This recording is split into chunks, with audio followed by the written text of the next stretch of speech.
Hello, everyone, and welcome back to another episode of the Sports Daily College Basketball Podcast. I'm your host, Sean Vowells. I'm joined by Mike Koomar, and tonight we've got our conference power rankings. We're going to go through four of the Power 5 leagues, and we're going to power rank the teams at the top of the league.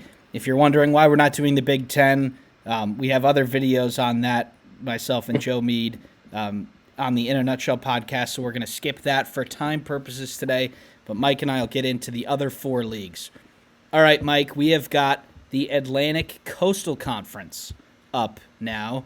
A down year for sure for this league, but they might have the best team in the country, and that is the Duke Blue Devils. Mike, they might have the best player. They are the best team in this league. They have to be first in your power rankings, right? Oh yeah, it's not even close. They're leaps and bounds ahead of any other team in the ACC. Cooper Flag has got to be the right now the favorite alongside Janiyah Broome to be Player of the Year. So Duke clearly number one team in the conference. All right, well, here's where it gets interesting. Clemson comes in at second in the standings, so we'll go there next. They're 18-4 and 10-1 in the league. Brad Brownell is staved off the threat of his job for years now. It looks like, Mike, he might have a little bit better of a team than he has in the past. They were able to beat Kentucky early on. They're taking care of business against the lower teams in this league. They beat Pitt on the road, who was a tournament team at one point. They beat Kentucky, as I said earlier. They beat Wake Forest. They beat, Penn State. They have a couple really solid wins. So, where are you putting Clemson in your top five? And if you are, where? I think Clemson's got to be two, actually, Sean. I think Brad Brownell, after making the Elite Eight last year, definitely secured his job at Clemson for a few more years at least, and they've looked really good this year. Look, you look at their signature win earlier on this year. They bailed the ACC out in the ACC SEC Challenge when they knocked off Kentucky. They gave the Wildcats their first loss of the season.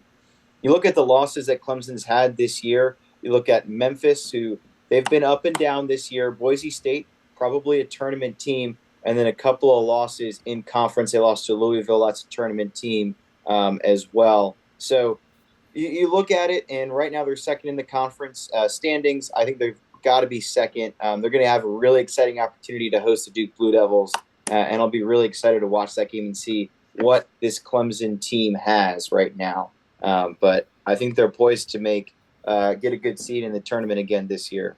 I've got them just one spot behind in third. I agree, Mike. I think they're a really solid team. I don't see them really stubbing their toe in any of these games against some non-tournament teams. They have a couple of really good players that have been there for a while. Ian Shefflin, Chase Hunter, and they have Jaden Zachary, who's come over from BC, Victor Locken, who's come over from Cincinnati.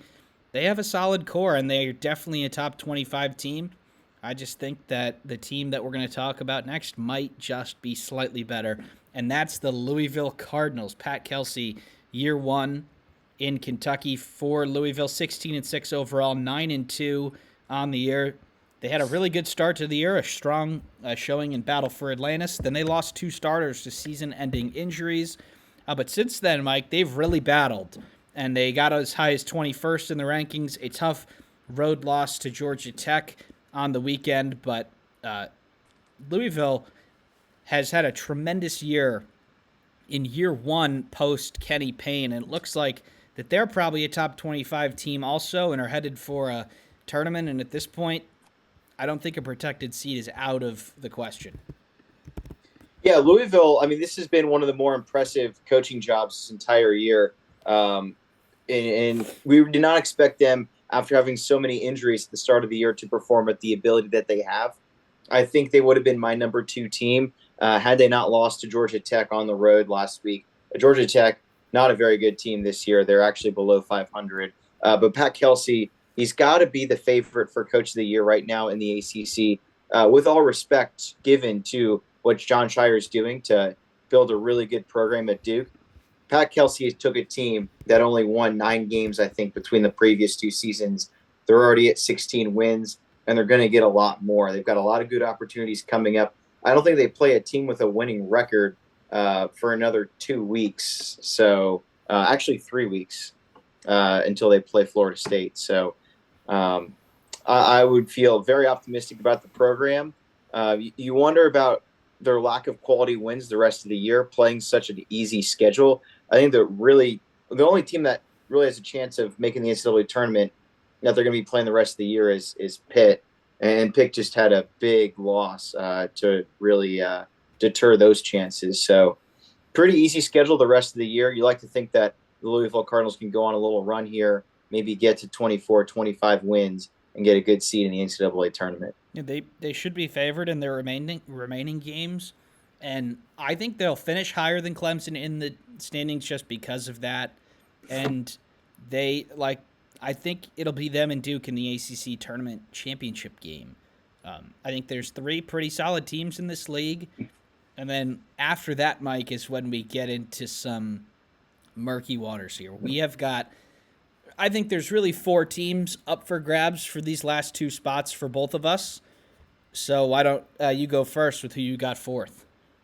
For my number 4 team, I'm going to go with Wake Forest Demon Deacons. Look, they got a couple of tough losses against better part of the conference at the end of January, but they responded with a really tight win against Pitt. They needed that win, and it's their 7th straight win at Joel Coliseum. However, they played really well against Duke. They hung with them. I think they lost by 7 in that game. They beat North Carolina, and they've beaten a lot of teams that are around their tier in the conference. They beat Stanford. So I think that they've got a really good team, and they've got a good chance to make the tournament. They've got some early season losses, but don't forget they've also got that early season win against Michigan. That's going to pay dividends because Michigan is a lot better team than we expected. So I think you can certainly excuse a loss to a really good Florida team, a really good Texas A&M team, and a Clemson team as well. So, they don't have a ton of quality wins other aside from that Michigan win this year, but you like their chances to be able to maybe do some damage the rest of the season in the ACC. Yeah, I've got them fourth also. I think the way that they get into the tournament is they just have too good of a record to leave out.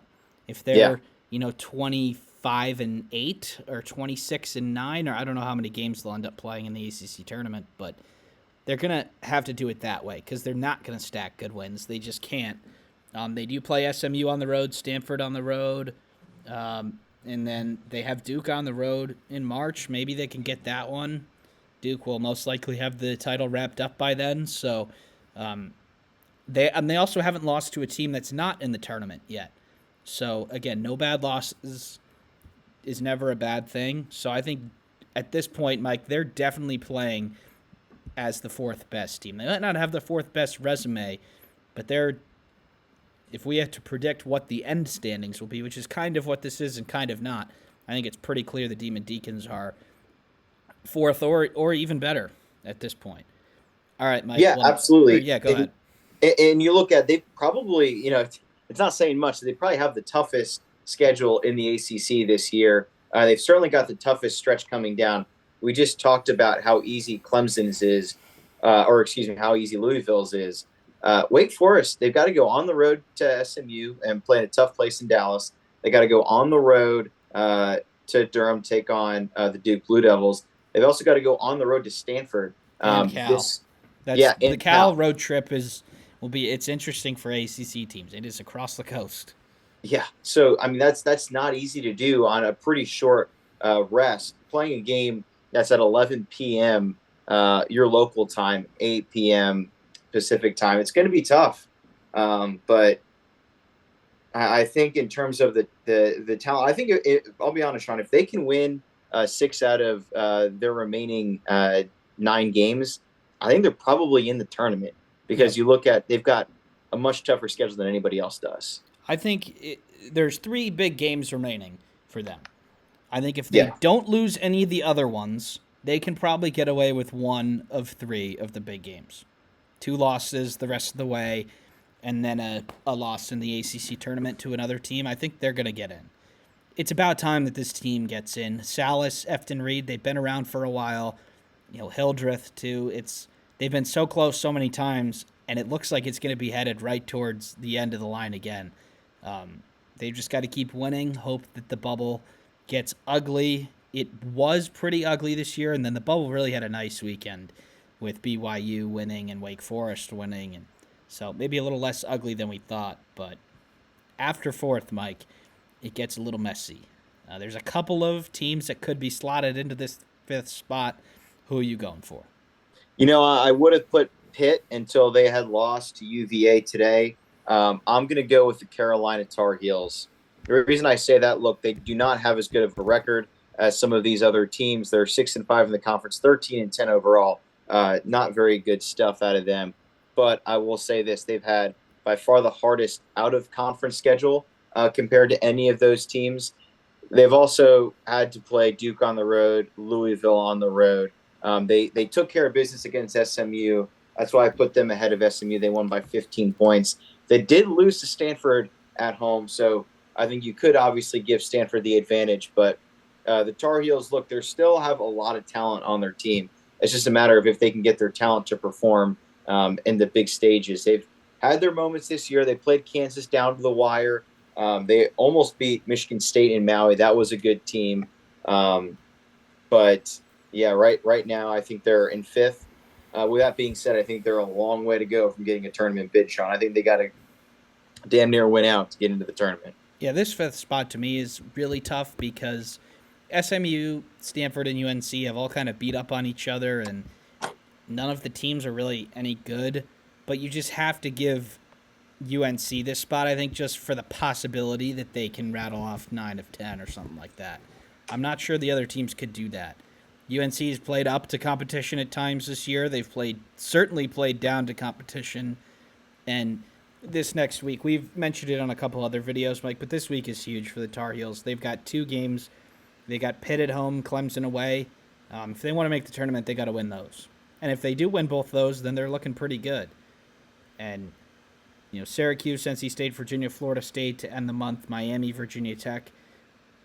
This week is going to define their season, and then they can start cruising until that last weekend tilt against Duke at home. But I'm putting them fifth, thinking that they're going to get at least one of these 2 big games. And if they don't, well, then I think we can write the season off. And if they win both, then they might be better than fourth or third even. It really is interesting looking at the metrics, though, between Wake Forest and North Carolina, for example. Just looking at it, and sometimes metrics can be a little bit deceiving, but North Carolina is ranked 40th in KenPom right now, in part because of a strong strength of schedule, and they've played some good teams pretty close. Wake Forest, 75th, Sean. Yeah. Way back. They are not darlings of the metrics. They never have been. Never have been.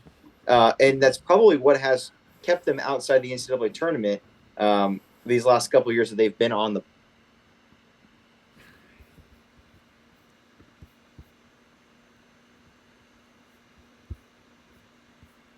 Yep, we got you back. Yep. Yeah. Absolutely, they've never been metrics, especially, and it's kept them out of the tournament. Yeah. So the viewers can't see it here. 179 in offense for Wake Forest. That is about as close to the middle of the pack in the country as you can get. Yeah. So they're going to have to score it again.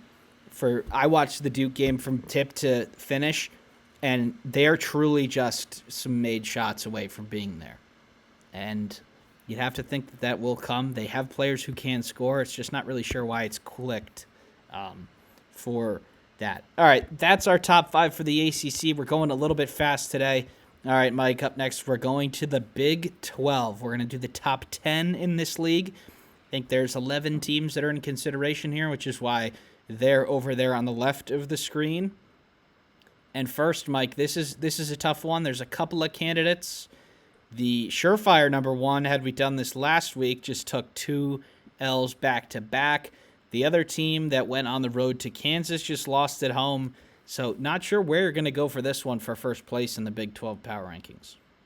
Yeah, they lost on Saturday, but I'm going to go with the Houston Cougars. They've got a consistent body of work. They've won a lot of games. I actually wrestled with this one because Texas Tech did beat them in Houston on Saturday without their leading scorer for the entire game and their head coach. So really impressive stuff by Texas Tech. I still want to see a little bit more. The AP pollers certainly caught on that Texas Tech was a lot better than the 22nd ranked team in the country. They moved all the way up to 13th. But with that being said, I still like the athleticism and the physicality of Houston, and I'm putting them as the number one team in the Big 12. Only one loss this season in the Big 12 so far. And metrics, Mike, are very, very favorable to Houston. They were Yeah. actually first in Ken Palm before that loss, and they have just fallen back to number 2. They're scoring it at a good rate this year. They're in the top 10 in offense. They're always elite at defense. So, again, I think they're really good. I have them just one spot behind in second.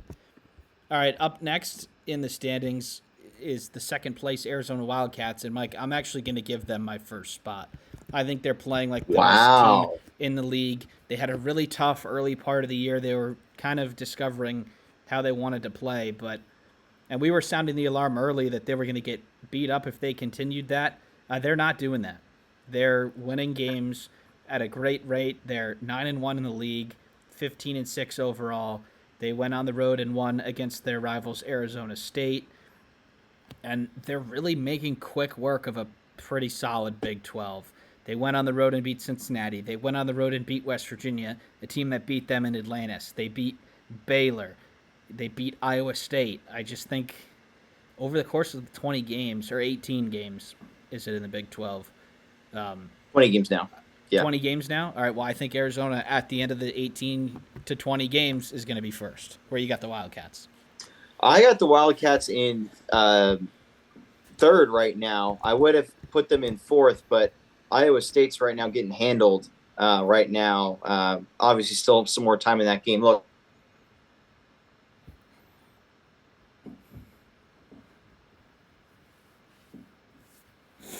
has been incredible, but it's going to get a lot tougher coming up for them. They got to still play Texas Tech. They, if I'm going to be honest, kind of a fluky win, I think, against Iowa State, albeit a really good win. Yeah. A little bit fluky. They've got Texas Tech, they've got Houston, they've got Baylor on the road. They got to play Arizona State again, and then they got to go also travel to Kansas, also travel to Iowa State. So, look, they've taken care of the Big 12 schedule so far. I think they've had a very favorable Big 12 schedule, though. So once they get in,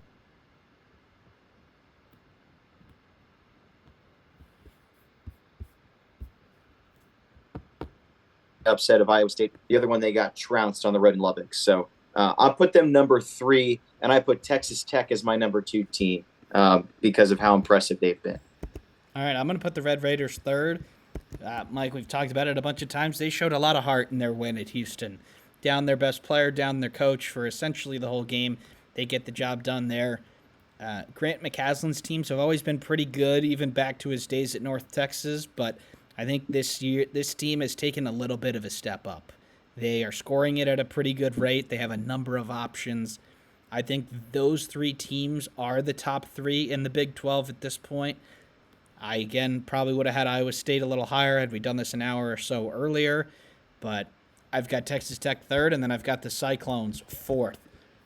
They looked like a number 1 seed. They were a number 1 seed until this 2-game losing streak, Mike, which at this point looks like it might become 3, but still, TJ Otzelberger, one of the best coaches in the league, one of the best coaches in the country. I'm still giving them the benefit of the doubt to put them in fourth. Yeah, you wonder what happened, at the end of that road trip against Arizona. It looked like for sure they were going to get out of Tucson with a really good quality win on the road. And then Caleb Love, half to 3/4 court buzzer beater, sent it to overtime, and Arizona took care of business there. Since then, they got destroyed at home against a not very good Kansas State team. It shattered a 29-game home winning streak that they had. And right now they're getting it taken to them by a Kansas team that's also been reeling. We'll see how the rest of this game plays out. There's still a whole lot of basketball left, and we saw what happened in Kansas on Saturday. So still more to follow, but Iowa State fourth, and they're sinking quick right now. So you've got them fourth also? Yeah. All right. And we've got a couple ways we can go up next here, Mike. I think it's pretty obvious where I'm going to go for fifth. I'm going to go for the Kansas Jayhawks. They still have Bill Self. They still have Hunter Dickinson. And as kind of mediocre as he's been, he's still putting up the numbers. So I can't bring Kansas further down than fifth. Even that they have their flaws, they don't shoot it very well. They're not getting everything out of their players, especially on the bench in AJ Store. But again, I can't put Bill Self below fifth. At the end of the day, I put a healthy Baylor team ahead of Kansas. Baylor's not a healthy team right now. They're going to have 2, potentially 3 starters out for their road game against Texas Tech this week. So for that reason, I've got Kansas as well, Sean, as the number 5 team. And look, they're taking it to Iowa State right now. They look like the Kansas of old. So more to follow here. But yeah, it really has been a shockingly disappointing season again in Lawrence up to this point. We talked about really the last week and a half. They've had a lot of disappointing games. The shocking loss when they had the game under control against Houston. They almost fumbled the game away against UCF. May have gotten a call or two that go their favor to seal the deal. And then the biggest choke in program history against Baylor on Saturday. So I still think they're probably a better team than the Baylor Bears are, but a terrible second half. So we'll see. But I got Kansas at 5, and I've got my Baylor Bears at 6. Baylor, they had that fluky win against St. John's earlier in the year where they scored 6 points in the last 6 seconds of the game to end up winning. Other than that, this Kansas win, that's why this was important for the Bears, is it's their really only other tournament win so far. And what's been impressive about the Bears, and I actually started to feel a lot better about them after they lost to Brigham Young last week. And I know that seems surprising, why you would feel better about losing to a borderline tournament team, a bubble team, if there is one. But you saw the talent that some of those younger guys that are coming off the bench are doing big things for the Bears.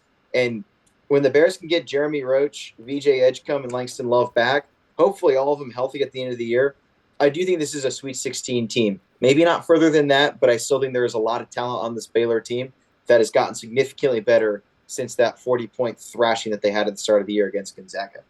Yeah, this 6th and 7th spot here, Mike, is between Baylor and West Virginia for me.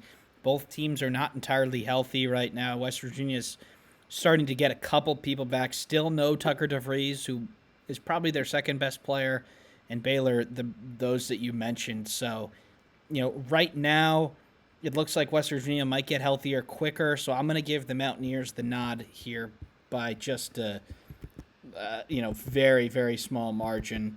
I just think I really like the way that they play. I think Darian DeVries is probably the coach of the year in this league right now, either him or McCasland. And, nobody really gave them any chance this year. They took a bunch of players in the transfer portal who were, let go by their previous team. A couple of bench players on some all right teams, but the pieces are fitting. Javon Small is a really awesome player. Might be my pick for Big 12 Player of the Year right now, so I'm going to give the Mountaineers just the slight edge over Baylor. But, Mike, if those players can come back, the depth is no longer an issue for Baylor, and they probably go up more than one spot for me, but they got to get there first. So I got West Virginia 6th and Baylor 7th. Yeah, I think that's fair, Sean. I actually am skipping West Virginia for the 7th spot. I'm going with Brigham Young. Really just on the basis Brigham Young, they've won 4 straight games. They're winning games. The Baylor game was a big one. That was the first game really this season that they won that was a close one. They dropped a lot of close games. You talk about the Utah loss. You talk about the TCU loss. And you talk about a Texas Tech game that was really tight the entire game. So those were tight games, but they won back-to-back this week.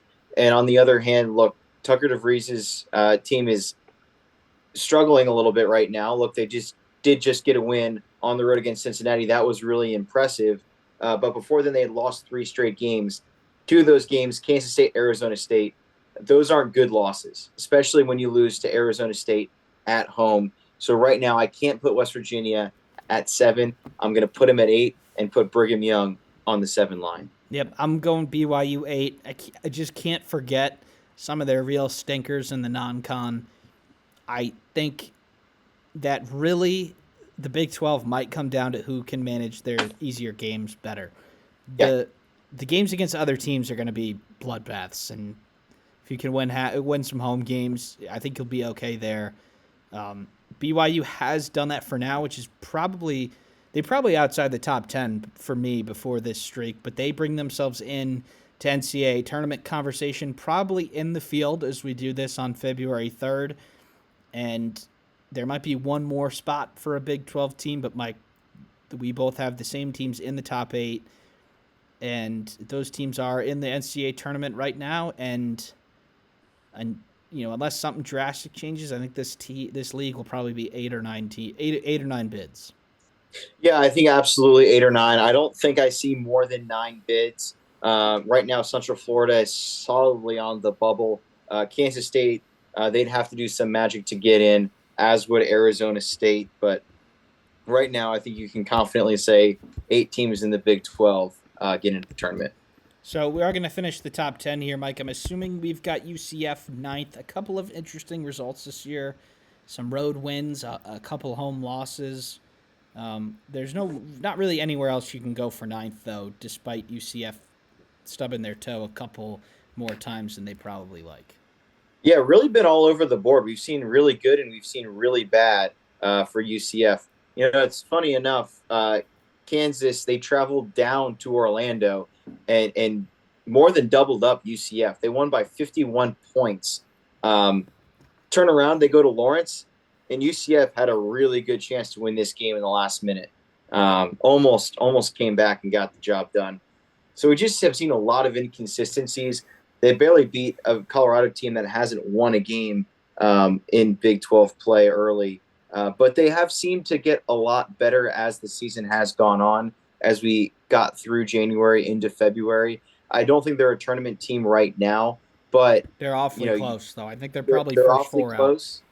Out. And I think if you can get off a big win, whether that's on the road at Baylor, at home against Iowa State, those are 2 golden opportunities to get a signature win and put your stamp on getting a bid. Yeah, their schedule actually is pretty easy at the end of the month, which makes getting one of those 2 games pretty big. Like, they've got 4 games against non-tournament teams to end February, and then TCU and Oklahoma State to start March. That's 6 straight games against non-tournament teams.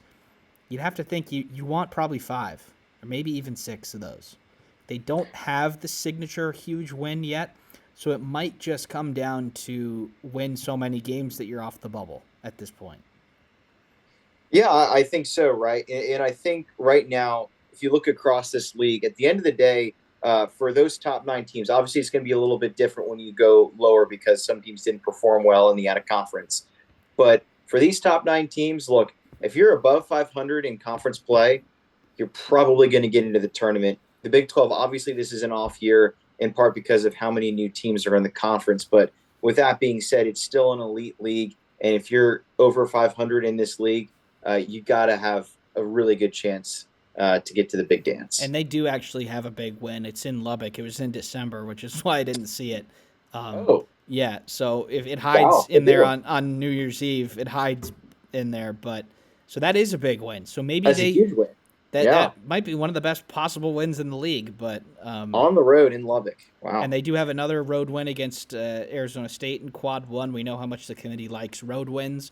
So maybe – they aren't that far away. They're probably first 4 out right now. So as rocky as it's been and not the path that we saw to get to 4 and 6, which they're currently at, they're in a spot where they at least have a shot. Yeah, currently 58th in KenPom. Want that to be a little better, but that's not totally. Teams around there have gotten in before. It's not disastrous, right? We're already talking about Wake Forest being bubble team at 75th. So it's not a terrible metric for UCF. And like you said, Sean, if they can pick off some of these easy wins, they could be riding into a bid in the NCAA tournament. All right, Mike. Well, we're going to finish out this top 10.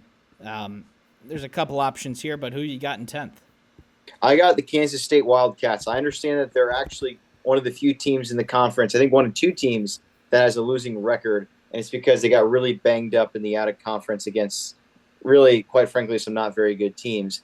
However, I think that signature win against Iowa State, that could be a catalyst to starting this new season on a high note. Look, they've won 3 straight games now, and look, they've got a path. right? They've got a path to get to the tournament. And I know that sounds crazy, It's but there, if but they got it. they've got home games against Kansas and Arizona. Um, I think both of those are winnable games when you look at how tough of a place it is to play in Manhattan, Kansas. They always show up for the Sunflower Series against Kansas. I like their chances of getting those games. And then you look at some of their road games: BYU, Utah, Central Florida, Arizona State. I think those are all really good chances to pick off some wins. It's going to take a lot for Kansas State to get into the tournament.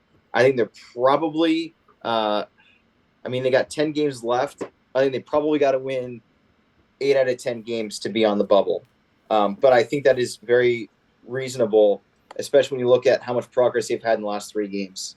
Yeah, they've been really inconsistent this year, even over the course of 40 minutes. I'm just going to give Arizona State the nod right now. I know they've been pretty poor in the Big 12, but their resume and their numbers actually Arizona State's 57th in Ken Palm at 12-9. So if they're able to get enough wins, I think that they're going to be hard to keep out. But again, I think it's a steep drop off after ninth. And whoever you put in 10th, whether it's Arizona State, Kansas State, Cincinnati, or whoever, they're going to have to do a lot of damage to make the tournament from this point. I think Agreed. Arizona State's probably a little bit further out than UCF right now, maybe in that 5th to 8th next 4 out category. And then Kansas State certainly could get there. They have the talent. They certainly paid enough money to have a chance. But I think it's just, they'll probably win a couple big games the rest of the way, but not sure it can last over the course of, the remaining 10 games. All right, down goes to Big 12. We're off to the SEC. We're going to do the same thing here with 10 now. That still might mean these teams are in the tournament. We've got 12 teams up there. Those are the teams that are in the field right now if the season ended today. And Mike, number 1 might be the easiest spot to pick in this whole league. Yeah, teams 2 through 6, you could really go any other way, but there's a clear number 1 team in the country. The Auburn Tigers, led by Janiah Broom. They're a fearless 5th-year senior. So they're the number 1 team in the country, definitely the number 1 team in the SEC. Yep, not sure much more has to be said on them there. And here's where it gets interesting, Mike. There's probably 3 good teams that you could put second here. Who are you going with? I'm going to go with the Tennessee Volunteers. I think they're the best defensive team right now. They put a beating on Florida on Saturday with some talent that was off the floor. Look, Alabama's also a really good team. I wrestled between the 2 schools, which one I'd put ahead of the other. And at the end of the day, I just love a really good defensive team. Tennessee might be the best in the country, so I'm going to go with Volunteers number 2. I've got Bama second. I just think that their ability to score, they've won a couple of road games against some of these other good teams this year. They just won at Mississippi State, and they won. I just think they're a little bit better than the rest of the pack. They're the only other team up there for a number 1 seed in this league right now. Tennessee's close, Florida's close, but I just think it's hard to put Alabama worse than second right now, with how inconsistent Tennessee and Florida has been. And I'm actually going to give Florida the nod over Tennessee. I know they just got smacked by them, but they did do the same thing to them not even a month ago. So it's true. Florida still has a really good offense. I know they just scored 44, and I think that's a fluke at this point. I'm going to have to see 1 or 2 more bad games to really sell Florida, but I just think that they're really good, and I'm giving them the slight edge over Tennessee right now, even though they just lost to them by 20. Yeah, I think Alabama's an outstanding team. They're my number 3 in this. I put Tennessee just ahead of them, but kind of a similar concept that I talked about with Kentucky last night. I don't like teams that rely on a lot of offense to win games. Look, Alabama is a better defensive team than Kentucky. There's no question. But a lot of these games they're going to have to win are going to be up-tempo games that they're going to win in a shootout. If games are decided on defense, those are all the games that they lose, right? They only scored 64 against Ole Miss. At home, they lost. They're very offensively efficient, scored in the hundreds a bunch of times this year. But when you can hold them under 80 points, it's going to be a bad night for the Crimson Tide. So that's why I have them in third right now. And then in fourth, I've got the Florida Gators. They had that pretty ugly loss on Saturday. They struggled offensively significantly in that one. But look, at the end of the day, the Florida Gators have a chance to win the national championship right now. They're still an incredibly stacked and balanced team, and you love what they've done down there in Gainesville. All right, well, that's the top four. Now it gets interesting again here, Mike. There's a couple of different ways where you can go for fifth. Perhaps Kentucky would have been there before they lost at home to Arkansas, but I think there's three candidates for this fifth spot, and I'm going to go with Texas A&M. I just think Buzz Williams has got a little more from this team than usual. Again, I've said that a couple times. We've seen over the years this Texas A&M team be really, really tough defensively. They can beat anyone when they make shots. They have some really ugly losses. That 7, 8, 9 seed range team, I just think they're a little bit better than that. They are not reliant on Wade Taylor to go for 30. They can still win with him not doing that. So I'm giving them the nod at fifth right now. Yeah, last week they had kind of that inexcusable loss to Texas. They were up by 21 points and they blew that lead in Austin. But they've responded really well. The Aggies got a win against Oklahoma and then took down a tough South Carolina team on the road. I agree, Sean. I've got A&M as my fifth team. Kind of just echoing what you said, Buzz Williams is able to do a hell of a lot more with a hell of a lot less. And that's why the Texas A&M Aggies have a really good chance of going deep in the NCAA tournament this year. Yeah, so now it gets even more interesting, Mike. We've still got Dennis Gates in Missouri on the board. We've still got Chris Beard. We still got Vanderbilt. We still got Kentucky. We still got Chris Jans. Again, I think Kentucky would have been higher had they not lost. I'm going Missouri here at 6. I think. Yeah, I agree. They won at Florida. They won at Mississippi State. I'm not sure another team in the league has 2 road wins as good as Missouri. And again, people keep expecting them to fall off. I'm not so certain that it's going to happen. Missouri did not win a single game in this league last year, and they're doing the job this year. Not a ton of changes in their personnel either. Caleb Grill, Tamar Bates are leading the way. They were there last year. So tremendous improvement from the Tigers, and I've got them in 6th. Yeah, you got to be one of the Coach of the Year nominees, despite not being in that top tier of talent in the SEC. I agree, Sean. I have Missouri ahead of Kentucky as well. Look, Kentucky has just looked pretty average, if I'm being honest. 4-4 in this league. Yeah, in the league, they had that nice win against Florida early on, but since then, it's just kind of been ho-hum. They had that really tough loss, an emotional game against Calipari over the weekend. But like you said, this is incredible improvement.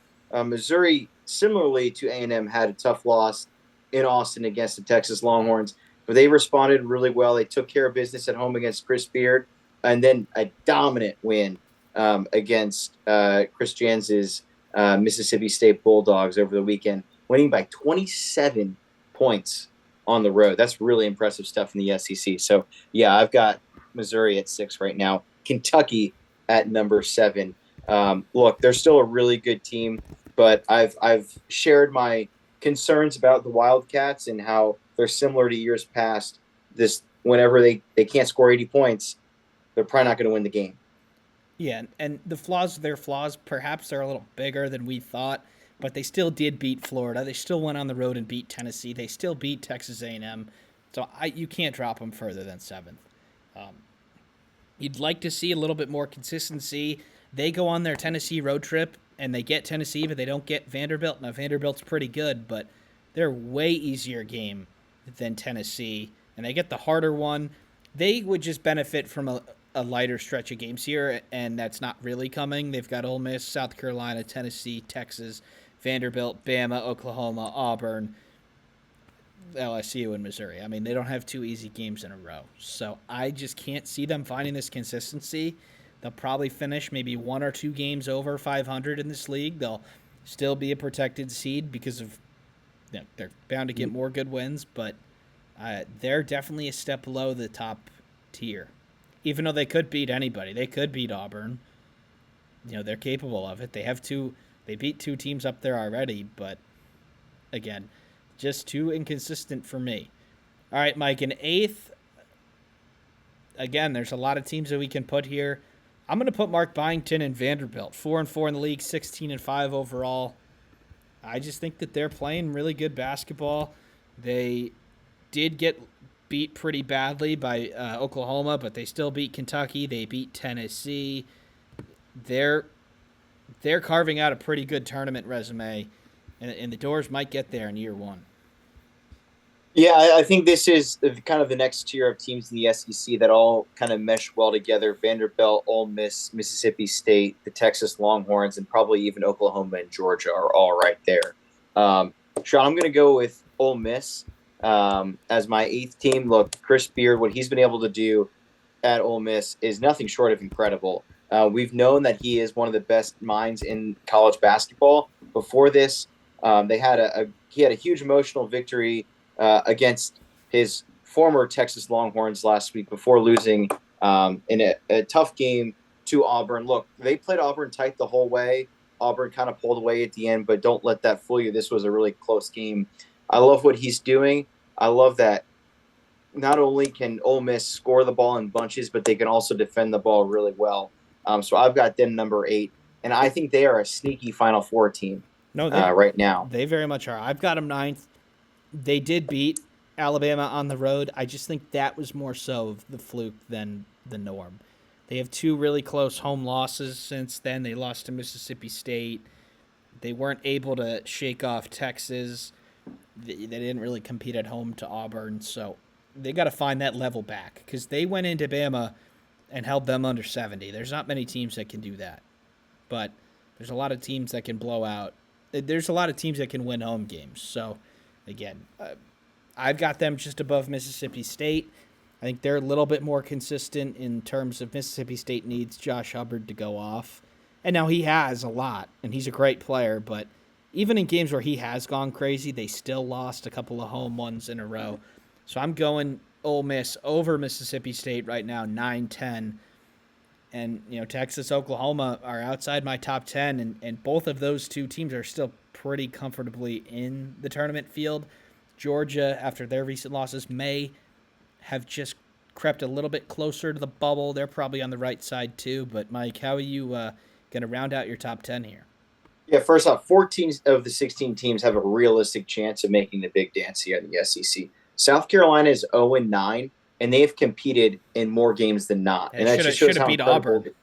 They should have beat Auburn. You could argue that they should have beat Texas A&M this weekend, lost in overtime to Mississippi State, lost by 1 to Florida, barely lost to Vanderbilt. They lost to them by 3. Look, this is a really good South Carolina team that's just on the wrong end of losing some tough games. But regardless, back to the subject matter at hand, I actually have the Texas Longhorns as my 9th team. I look at how impressive they've been the last few games. It seems like they were just trending in the right direction. A dominant 31-point victory at LSU over the weekend.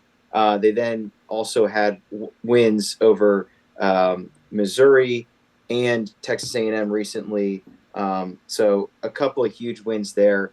I really like what the Longhorns are doing right now down in Austin. They had that tough loss to Chris Beard's squad, a 3-point loss in that one, but they're doing really impressive stuff.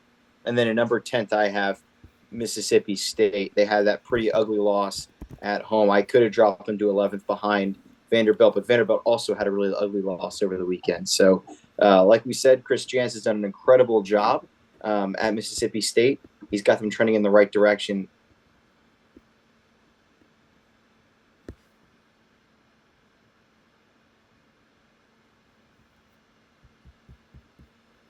You back? Yeah, I'm back. Yeah. Well, you were just talking about Chris Jans. Yeah, done a remarkable job and could be coach of the year in most conferences. But right now I have Mississippi State ranked 10th in the SEC. Yep. So that matches up with me. I think 15 teams in this league are probably in the field if it was announced tomorrow. Arkansas still probably 1 or 2 big wins away from the bubble. and then LSU and South Carolina just trying to grab as many wins as they can. But Mike, this is an excellent league. Definitely will end up there with the old Big East 16 teamers, because there are maybe Yeah. 7 or 8 teams that you could see making the Final Four in this league, and they'll probably have 2 1 seeds, 2 2 seeds, and 2 3 seeds if I had to guess. And the bracketing rules get all messed up because of the SEC. Some of them have actually been just taken out. We could see like a round of 32 matchup between conference foes if they've only played once. So, again, look out for a couple of interesting bracketing rules because of what's happening here in the SEC. All right, Mike, Yeah. go ahead. I was going to say, I think the other conferences that we could look at that could equate to this is some of those Big 12 conferences where, albeit they only had 10 teams, you were playing 16 tournament games in a season because you played everybody twice. That's really the only equivalent, I think, to this current SEC, along with some of those old Big East. But even the Big East teams of old, conferences of old, they had the South Floridas, they had the DePauls. You still had those easy wins every now and then. Those they would have like 9 or 10 tournament teams, not 15. Yeah, it wasn't like this. Well, all right. Well, that leaves just one left, Mike. We've got the Big East. We're going to do the top 8. It's pretty clear who the bottom 3 is. Seton Hall, DePaul, and Butler. They're going to struggle for victories this year. But, Mike, there seems to be 3 pretty distinct tiers forming here in the Big East, and we're going to power rank the top 2. Perhaps the number 1 spot could be up for grabs tomorrow night at Madison Square Garden between Marquette and St. John's, but we're recording this before it happens, so doesn't necessarily need to be the winner of tomorrow's game, Mike, but who have you got at the top of the pile in the Big East?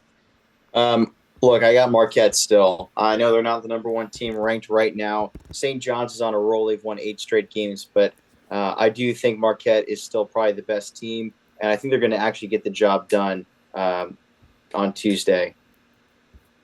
I'm going to agree that they're first, but I'm going to disagree. I think St. John's actually wins on tomorrow night. The way that the Johnnies are playing, really, really impressive. I just think Marquette is better suited for the long term. St. John's has played a number of their easy games already. Marquette's played almost all of their tough ones. So I think Marquette probably wins this league even with a loss here against St. John's. Both teams are really good. It's great for the league that St. John's is as good as they are. It will be their first NCAA tournament appearance in 10 years. And, Mike, they have not won an NCAA tournament game in my lifetime. I think they have in yours. But you were 1 or 2 years old back when they won in 2000, and I was not born yet. So hopefully, I only think I was walking then. Hopefully for the Red Storm and their fans, they can get that over with. They're in a position right now where they're probably a 5 or 6 seed, and that is just a horrible, horrible spot to be if you want to win that first round game. Because the 11 seeds are always the teams playing well at the end of the year, and then the 12 seeds are the very best mid-majors who are usually top 100 teams at Ken Palm. So, again, that's a conversation for later, but Marquette first and St. John's second. Mike, where are we going for 3? Right now, Sean, I've got the UConn Huskies in 3. I think that's pretty clear. Look, they've gone through the ringer at times this year, but they've responded really, really nicely a couple of times after having some bad losses. A huge character building win for their team this weekend when they went to Marquette to knock off the Golden Eagles. You look at some of the longevity some of these players have on the court. We talked about Caravan playing 40 minutes in this game. So you love the UConn Huskies, what they're able to do. And you still think there's an inkling that they still have a chance to make a run in the NCAA tournament, even though they're definitely not one of the better teams in the country this year. Yeah, I agree, Mike. You have to put them third after their performance in Wisconsin over the weekend, especially considering they were down Liam McNeely. They're third. Dan Hurley's going to drag this team as far as they could possibly go. And that leaves a pretty obvious fourth, Greg McDermott and the Creighton Blue Jays trying to, I would say they're safe right now. They are away from the bubble, but perhaps a loss to one of these teams below them might drag them right back into it. They had a tough non-con where they took a lot of hits while they weren't really healthy. They are now. They got very lucky on the road at Villanova with a nice call to give them the ball. Then it banked in corner 3. They still are the 4th team in this league, though, right? Yeah, absolutely. They're definitely the 4th best team. They got away with one of the luckiest buzzer beaters I've ever seen against Villanova, but they still got the win. They're still 92 in the conference. They're still the 4th best team in the Big East. All right, Mike. Well, the remaining 4 teams that we're going to power rank are all 5 and 6. None of them are particularly close to the tournament field right now, but as I said last episode, I think there might just be room for one of them to go on a run and sneak a 5th bid here in the league. So, who have you got 5th? I got Villanova right now. I think, look, they've struggled a lot in the last few games. I think they've lost 3 in a row. Look, 2 of those games really came down to the wire. I think Nova fans would agree they probably should have beat Georgetown, and then they kind of got robbed against Creighton. You look at their schedule going forward, they've got a lot of good chances to pick off some wins. They've even got St. John's at home and Marquette at home. I love them winning both of those games, or at least winning against St. John's. So I'm going to put Villanova. They've got the best opportunity, and I think they've got the strongest roster out of any of these teams. Yep, I'm going to give Georgetown the nod here. Mike, they really were poor in non-conference, to be honest, but they are turning it around. In conference, they've been very good. They've won a number of games over teams that they should. They've really competed in games. They've had so many close losses, which is pretty similar to Villanova. I just think if they keep putting themselves in that zone, they're going to end up with one of them. And they had a couple of losses there against teams that they probably should have beat, but again, I think Thomas Sorber is one of the best players in the league. The true freshman from New Jersey, 15-9. Micah Peavy, Malik Mack, Jaden Epps all can score it pretty well. Again, it's just going to come down to if they can make some shots. I'm going to lean towards they will. I think it's a tall task to make the tournament, but there is room for one of these 4 teams. I think it's most likely to be Georgetown, and then Villanova pretty closely behind them. They played a really close game. Georgetown ended up winning. It was fairly lucky, but there's not much separating Georgetown and Villanova right now. There's not, no. I actually, for my 6th team, Sean, I'm going with the Xavier Musketeers. Going to go in a different direction. Look, I think Georgetown, they definitely have a chance to win. They've got the best overall record of all of these teams in this tier, but I think that Xavier right now is the better team. We're going to figure out real quick. They both play each other on Tuesday. It's going to be an exciting game. But Xavier, they've got that nice win against UConn. They lost a real tight game on the road at St. John's. They also beat Marquette. So they've beat 2 of the best 3 teams, and that other team barely snuck by them on the road. So I like Xavier right now as that number 16 in the conference. I've got Xavier 7th, Providence 8th. I think the games between these middle 4 teams are some of the most highly contested and interesting basketball games to watch in the country. Providence plays incredibly hard. They don't really have the talent, but they compete. Xavier, if you had to ask one team if they could reset the season, I think Xavier probably advocates for that the most. They've been great at times, poor at others. They lost a couple of bye games.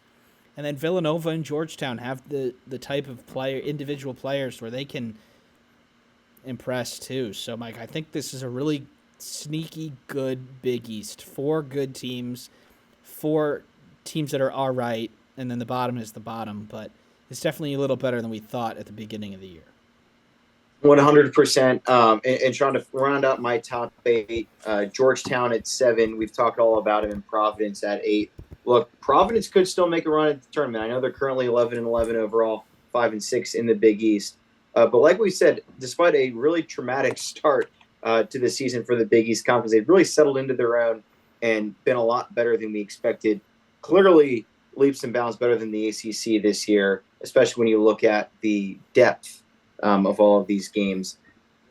At the end of the day, Providence, I think you could argue, should have eked out a win at Madison Square Garden against St. John's over the weekend. St. John's kind of survived and advanced. in that one, and they're going to live to see another day when they take on Marquette. But look at Providence's schedule the rest of the way. They've got a lot of really good opportunities. They got Creighton at home on Wednesday. They go on the road to Butler. That's one of those games you got to win. And then you go home to play Xavier and Villanova. That's a really tough place to play in Providence, Rhode Island. If they can win all 4 of these games, they're looking like a tournament team, Sean. And Mike, I think just thinking about it now, I just came up with this, but I think we could see one of these teams from 5 to 8 win the Big East tournament. It's not going to take a whole lot. If so, this is actually really important. The team that gets 5th gets the bye and has to play one less game. If you're talking about a 5th place team having to win 3 games to get to the NCAA tournament against, especially if these teams above them are nowhere near the bubble and are going to be focused on getting through the game without any injuries and stuff like that. Now, the Big East tournament will never be that, but I think we might have mentioned this last year too with a Villanova or a team potentially winning the Big East tournament that wasn't in the tournament already, but I think there's 4 chances. Like, these teams are good enough to win 3 or 4 games in a row. Maybe not 6, maybe not 6 or 7, but something to look out for as we are a month plus out. But that would be something. We saw it in the ACC last year with NC State. We've seen it before with Georgetown in the bubble, but that's just something that I'm looking out for right now. I agree. Look, you never know what's going to happen. I think you can write off these bottom 3 teams, but when you get into the Big East tournament, look, it's probably the most wild and bizarre and special conference championship tournament. And that's because there's just magic in the air at Madison Square Garden. I don't know what it is, but this is just always a special weekend at MSG, more so than the other tournaments. So you could expect some craziness to happen. Would not be surprised if you saw Georgetown or Xavier raise that trophy and get the automatic bid out of the Big East. Yeah, it is, if I remember correctly, it is the only conference tournament that I've been to, and it's been a couple of years, but it is truly exceptional to go to as a neutral. Like, yeah, there's a tons of fans there that root for their team, and the Providence and UConn fans will come down on the train, and Villanova. Yeah, a lot of teams are near New York, which makes it cool. But even the teams that have to fly, Marquette and Creighton and Xavier, they bring some good fans too. So it's super fun to go to. If you haven't had the chance to, you probably should. They do play their semifinals on Friday, which I think is a great idea. Most of the other power leagues play their quarterfinals on Friday, semis on Saturday, finals on Sunday. They get the prime slot on Friday night and Saturday night for their championship. I think that's the way other teams should do it, because the committee takes no account into who wins on Sunday. No, they don't. But they watch a game Saturday night at the Big East, and it is truly, probably outside of the NCAA tournament, the coolest thing you can go to as a college basketball neutral. And I think what makes it so unique too, right, Sean, is in the Big Ten, they're close to this, where they have a lot of teams around. If they played in Chicago, not necessarily in Indianapolis, but in Chicago, that's the heart of the Big Ten. None of the other conferences can say that they have all of their teams a hop and a skip away from where they play their postseason tournament. The ACC certainly can't, because the ACC is scattered all over the place. The Big 12 has 3 teams that it favors and nobody else. There isn't one team that has a clear-cut advantage in the Big East Conference. You've got 8 teams that are just a hop, a skip, and a jump away from the majority of their fan base. And then these other teams, Butler, Creighton, DePaul, Marquette. I mean, we haven't seen DePaul relevant in years, but all of those other fan bases travel really, really well. And you know that they're going to get to the Garden. They always do. So it really is such a special week. And I look forward to another great year of the Big East tournament. I think, off the top of my head, I think 6 teams can drive. Oh, yeah. Butler, DePaul, Creighton, Marquette, and Xavier probably have to fly, but still, they're all really, like, hour and a half maybe. And, some of these teams weren't in the old Big East, which was a little more spread out. You go South Florida all the way to Syracuse, but Yeah, it's really cool, and it will be again this year. So, Mike, that's all the time we have for him today. Thank you, everybody, for tuning into this Power Rankings episode. If you liked it, we'll do it again before the conference tournaments at the end of the regular season. And then before we know it, it'll be time for the big dance. So thank you, everybody, for tuning in. Please check out our other videos if you haven't already, and we'll see you next time.